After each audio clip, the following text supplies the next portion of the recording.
음악, 잔잔하게 시작 인생이라는 드라마가 내가 쓴 각본대로 흘러가지 않을 때가 있습니다. 주인공인 나는 분명히 길로 가야 하는데 전혀 예상치 못한 사건들이 터지고 계획에 없던 인물들이 나타나 길을 가로막습니다. 이건 내가 원했던 삶이 아닌데, 내 계획은 이게 아니었는데, 혹시 지금 이런 생각에 잠겨 계신가요? 어쩌면 오랫동안 준비했던 시험에서 좋은 결과를 얻지 못했을 수도 있고, 영원할 것 같던 관계가 끝나버렸을 수도 있습니다. 혹은 지금쯤이면 당연히 도달해 있을 거라 믿었던 그곳에서 한참이나 멀어진 자신을 발견했을지도 모릅니다. 마치 짙은 안개 속에 갇힌 것처럼 막막하고 길을 잃은 듯 혼란스럽고 모든 것이 뒤죽박죽이 된 것 같은 기분. 오늘 이야기는 바로 그런 당신을 위해 준비했습니다. 본격적인 이야기를 시작하기에 앞서 이 지혜로운 여정에 당신의 소중한 마음을 더해주시길 부탁드립니다.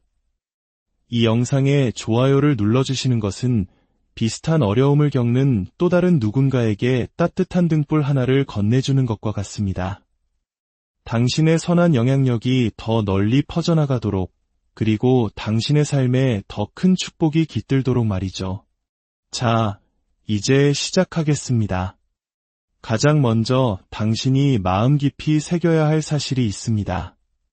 지금 당신의 삶이 계획대로 되지 않았다고 해서 그것이 당신의 실패를 의미하는 것은 결코 아닙니다. 그저 당신의 이야기 속에서 미처 예상하지 못했던 새로운 챕터가 시작되었을 뿐입니다. 그리고 때로는 바로 그 예상치 못한 곳에서 진짜 이야기가 펼쳐지기도 합니다. 지금 느끼는 그 막막함이 당신 이야기의 끝이 아닙니다. 실패도 아니고 마지막 장면은 더더욱 아닙니다. 오히려 이 순간이 당신의 서사를 새롭게 써내려갈 전환점이 될 수 있습니다. 오늘 제가 나눌 6가지 과학적이고 심리학적인 방법을 따라오신다면 당신은 자신의 삶과 마음의 주도권을 되찾고 당신이 진정으로 원하는 방향, 아니 어쩌면 상상했던 것보다 훨씬 더 멋진 곳으로 나아갈 수 있을 것입니다. 첫 번째, 내면의 시끄러운 비판가를 잠시 멈추고 조용한 관찰자를 깨우십시오. 마치 수도승들이 명상을 하듯 우리 마음속에는 여러 목소리가 존재한다는 사실을 인지하는 것부터 시작해야 합니다. 항상 시끄럽고 단정적이며 우리를 다그치는 목소리가 있습니다. 바로 내면의 비판가입니다. 반면 아주 조용하고 호기심 어리게 속삭이는 목소리도 있습니다. 이것이 바로 직관 또는 내면의 관찰자입니다. 많은 분들이 묻습니다. 내 안의 비판과 직관을 어떻게 구분하나요? 어떤 목소리를 따라야 할지 모르겠어요. 구분은 생각보다 간단합니다. 내면의 비판가는 항상 시끄럽고 확신에 차 있습니다. 그렇게 해봤자 바보처럼 보일 거야. 넌 안 돼. 직장에서 괜히 나섰다가 망신만 당할걸. 넌 충분히 똑똑하지도 예쁘지도 유능하지도 않아. 이처럼 비판가의 목소리는 단정적이고 거침없습니다. 하지만 직관의 목소리는 조용하고 호기심이 많습니다. 이거 한번 시도해보면 어떨까? 왠지 이거라면 잘할 수 있을 것 같아. 다른 사람들은 이해 못해도 한번 나눠볼 만한 가치가 있는 아이디어 같아.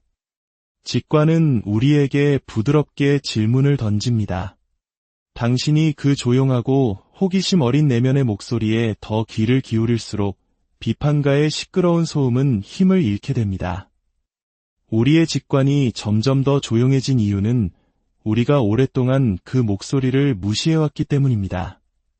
친구가 내 말을 들어주지 않을 때 우리가 입을 닫아버리는 것처럼 직관 역시 뒷전으로 밀려나 속삭임조차 멈춰버린 것입니다. 이제부터 그 목소리들의 인격을 부여해보세요. 항상 당신을 닥달하고 비난하는 비판가에게는 까칠한 별명을 붙여주고 당신의 가능성을 믿어주는 진실한 친구 같은 직관에게는 다정한 이름을 지어주세요. 이름과 얼굴을 알면 우리가 좋은 친구와 나쁜 친구를 구분할 수 있듯이 내면의 목소리도 구분하고 선택할 수 있게 됩니다. 두 번째, 모든 것을 통제할 수 있다는 환상을 내려놓으십시오. 계획이 틀어질 때 우리가 고통스러운 가장 큰 이유 중 하나는 모든 것을 완벽하게 통제하고 싶어 하기 때문입니다. 우리는 마치 색깔별로 정리된 엑셀 시트처럼 인생이 한치의 오차도 없이 흘러가길 바랍니다. 하지만 이것은 통제의 착각일 뿐입니다. 우리는 종종 이런 말을 하죠. 당신은 원하는 곳에 도달할 수 있을 거예요. 단, 당신이 상상했던 그 방식으로는 아닐 겁니다. 통제의 착각이 가진 가장 큰 문제는 이것입니다. 당신은 머릿속에 완벽한 그림, 즉 상상의 지도를 그려놓습니다. 하지만 현실은 전혀 다른 길을 보여주죠. 이때 우리는 현실에 문제가 있다고 생각하기 쉽습니다. 내 상상과 현실이 다르다는 이유만으로요. 하지만 진짜 문제는 현실이 아니라 오직 한 가지 길만이 정답이라고 믿는 우리의 좁은 시야입니다. 인생의 목표에 도달하는 길은 당신이 상상했던 것과 분명 다를 것입니다. 이것은 제가 확신할 수 있습니다. 역사상 그 어떤 위대한 인물도 사랑이든 일이든 자신의 인생 계획을 100% 그대로 실현한 사람은 단 한 명도 없습니다. 그들의 이야기에는 항상 방향 전환, 우회로, 심지어는 완전한 유턴이 있었습니다. 통제의 착각은 우리를 한 곳에 주저앉게 만듭니다. 마치 문 하나를 정해두고 그 문이 열리기만을 기다리며 하염없이 두드리는 것과 같습니다.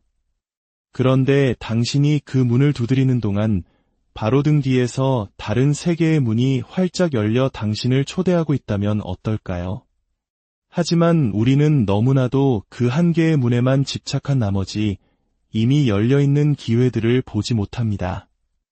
만약 지금 당신이 갇혀있다고 느낀다면 그것은 아마도 하나의 닫힌 문 앞에서 너무 오랜 시간을 보내고 있기 때문일 겁니다. 주위를 둘러보세요. 당신을 기다리는 다른 문들이 분명히 있습니다. 모든 것을 통제하려 애쓰지 마세요. 부서진 모든 것을 당신이 고칠 필요는 없습니다. 불확실성에서 도망치려 하지 마세요. 삶이 느려지기 전에 당신이 먼저 번아웃될 것입니다. 평화를 쟁취해야 할 프로젝트처럼 다루지 마세요. 평화는 얻어내는 것이 아니라 허락하는 것입니다. 그리고 미래를 너무 꽉 쥐려 하지 마세요. 현재를 으스러뜨리고 있을 뿐입니다. 하버드 대학의 연구에 따르면 불확실성을 수용하는 사람들이 오히려 불안감을 덜 느끼고 장기적으로 더 나은 성과를 보인다고 합니다. 모든 변수를 계획할 수는 없지만 그 변수에 어떻게 반응할지는 선택할 수 있습니다. 전체 스토리가 아니라 바로 다음 한 걸음 당신의 반응을 통제하세요. 세 번째, 실패를 새로운 방향 제시로 재해석하십시오. 당신은 실패자가 아닙니다. 당신은 시작했던 사람입니다. 당신은 길을 잃은 게 아닙니다. 더 나은 버전의 자신으로 나아가는 과정에 있는 것입니다. 당신은 다시 시작하는 게 아닙니다. 더 나은 본능을 가지고 재진입하는 것입니다. 우리의 뇌는 실패를 위험 신호로 받아들이도록 설계되었습니다. 하지만 콜롬비아 대학의 연구에 따르면 높은 성과를 내는 사람들은 좌절을 자신의 정체성으로 받아들이지 않고 성장을 위한 정보로 재해석하는 경향을 보였습니다. 이제부터 나는 실패했어 라고 말하는 대신 이렇게 생각해보세요. 이건 내가 원하지 않았던 피드백이지만 어쩌면 나에게 꼭 필요했던 정보일지도 몰라. 발명가 토머스 에디슨은 전구를 발명하기까지 10,000번 가까이 실패했습니다. 그는 이렇게 말했죠. 나는 실패한 것이 아니다. 단지 작동하지 않는 만 가지 방법을 찾아냈을 뿐이다.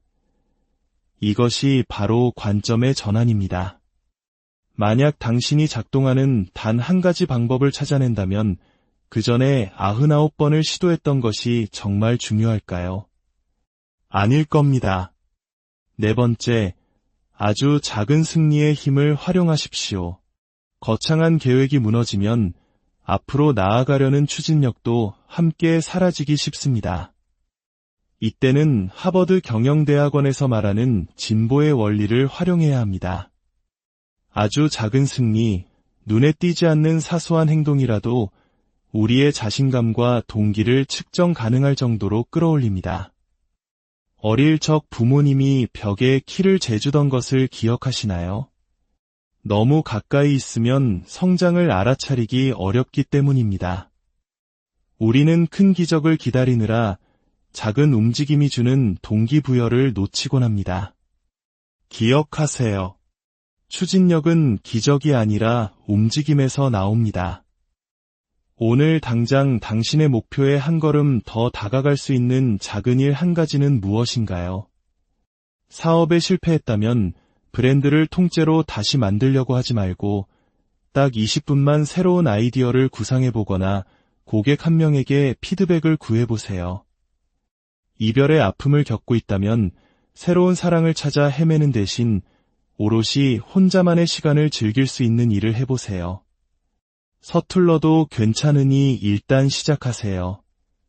확신이 없어도 완벽하지 않아도 괜찮습니다. 당신이 가진 것부터 시작하세요.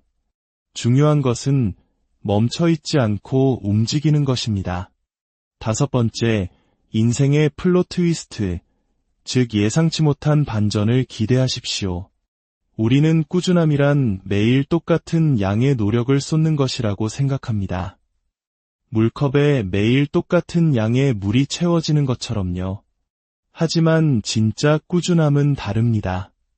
어떤 날은 물이 가득 차고, 어떤 날은 반만 차고, 또 어떤 날은 바닥에 조금 고여 있을 수도 있습니다.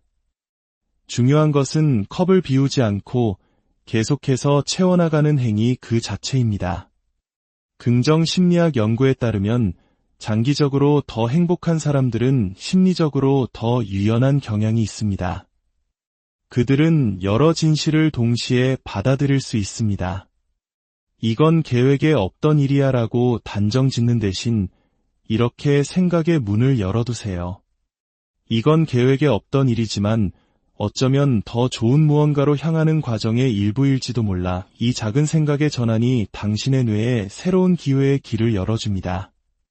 고통 너머의 가능성을 보게 되는 것입니다. 당신이 존경하는 깊이 있는 사람들, 그 누구도 인생의 반전 없이 그 자리에 도달하지 못했습니다. 때로는 계획이 틀어지는 것이 진짜 계획의 일부일 수 있습니다. 저주처럼 보였던 일이 돌이켜보면 가장 큰 축복이었음을 깨닫게 되는 순간이 반드시 옵니다. 그리고 마지막 여섯 번째, 호기심이 당신을 이끌게 하십시오. 모든 것이 무너졌을 때 서둘러 다음 해결책을 찾으려 하지 마세요. 대신 당신의 호기심을 따라가 보세요. 신경과학자들의 연구에 따르면 호기심은 우리 뇌의 더 깊은 인지 상태를 활성화시켜 삶의 목적의식과 회복 탄력성을 높여준다고 합니다. 이제 뭘 해야 하지? 라고 묻는 대신 만약라면 어떨까? 라고 질문을 바꿔보세요. 이 질문은 닫혔던 문을 열어줍니다. 과거 당신의 삶에서 끝이라고 생각했던 순간 최악이라고 여겼던 실패가 어떻게 상상도 못했던 기회로 바뀌었는지 한번 떠올려 보세요. 계획대로 되지 않을 때 우리는 비로소 계획 너머의 세상을 만날 기회를 얻습니다. 당신의 상상보다 훨씬 더 위대한 가능성이 당신을 기다리고 있을지 모릅니다. 그렇습니다. 최근 당신의 삶은 계획대로 흘러가지 않았을 겁니다. 힘들고 어렵고 고통스러웠을 겁니다. 하지만 이것 하나만은 기억해 주세요. 애초에 중요한 것은 그 계획 자체가 아니었습니다. 그 과정을 통한 당신의 성장이 핵심이었습니다. 다음에 무엇이 올지 알 필요는 없습니다. 그저 지금 이 순간이 당신 이야기의 끝이 아니라는 사실만 알면 됩니다. 이제부터 이야기가 어떻게 계속될지는 바로 당신이 선택하는 것입니다. 오늘의 이야기가 당신에게 작은 위로와 힘이 되었다면 당신처럼 길 위에서 잠시 멈춰있는 소중한 이들에게 이 영상을 공유해주세요. 당신의 따뜻한 마음이 또 다른 영혼에게 희망의 불씨를 전해줄 것입니다. 채널을 구독해주시는 것 또한 저희가 더 좋은 이야기로 당신의 삶의 여정에 동행할 수 있는 큰 힘이 됩니다. 기억하세요. 당신은 게으른 게 아니라 지친 것입니다. 뒤처진 게 아니라 그저 인간적인 시간을 보내고 있는 것입니다. 머릿속의 모든 생각이 진실은 아닙니다. 어떤 것은 그저 소음일 뿐입니다. 당신은 지금까지 모든 힘든 날들을 이겨냈습니다. 그러니 부디 스스로에게 존중과 친절함으로 말해주세요. 성장은 자신을 무너뜨리는 것이 아니라 따스하게 다독여주는 것에서부터 시작됩니다. 여러분의 삶의 여정에 따스한 위로와 빛이 함께하기를 진심으로